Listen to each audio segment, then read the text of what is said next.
జనం కోసం జనవాణి. బండి సంజయ్ పై కేటీఆర్ 100 కోట్ల పరువు నష్టం దావా. కేంద్ర హోంశాఖ మంత్రి బండి సంజయ్ కేటీఆర్ 100 కోట్ల పరువు నష్టం దావా వేసి బిగ్ షాక్ ఇచ్చారు.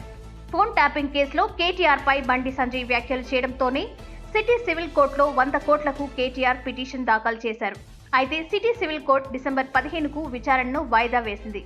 ఎమ్మెల్యేల ఫోన్లు, తన కుటుంబ సభ్యుల ఫోన్లు కేటీఆర్ ట్యాప్ చేయించారని గతంలో బండి సంజయ్ ఆరోపించారు.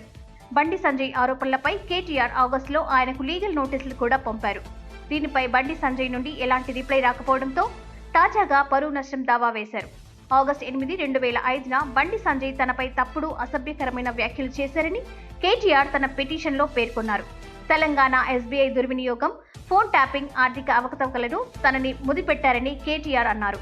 బండి సంజయ్ వ్యాఖ్యలను పలు టీవీ ఛానళ్లు, డిజిటల్ ప్లాట్ఫామ్లు, X, Google, YouTube, Facebook, Instagram వంటి సోషల్ మీడియాలో విస్తృతంగా ప్రచారం అయ్యాయని, ఈ వ్యాఖ్యలు కేవలం తన పరువుకు నష్టం కలిగించడమే కాకుండా తన వ్యక్తిత్వాన్ని దెబ్బతీయడానికి ఉద్దేశించినవిగా ఉన్నాయని కేటీఆర్ పేర్కొన్నారు. బండి సంజయ్ తక్షణమే క్షమాపణలు చెప్పాలని, తదుపరి పరువు నష్టం కలిగించే కంటెంట్ను ప్రచురించకుండా లేదా ప్రసారం చేయకుండా నిందితులను నిరోధించే ఉత్తర్వులు ఇవ్వాలని కేటీఆర్ అన్నారు. ఆన్లైన్ ప్లాట్ఫామ్లు, మీడియా పోర్టల్స్ నుంచి తనకు పరువు నష్టం కలిగించే కథనాలు, వీడియోలు, పోస్టులను తక్షణమే తొలగించాలని కేటీఆర్ అన్నారు.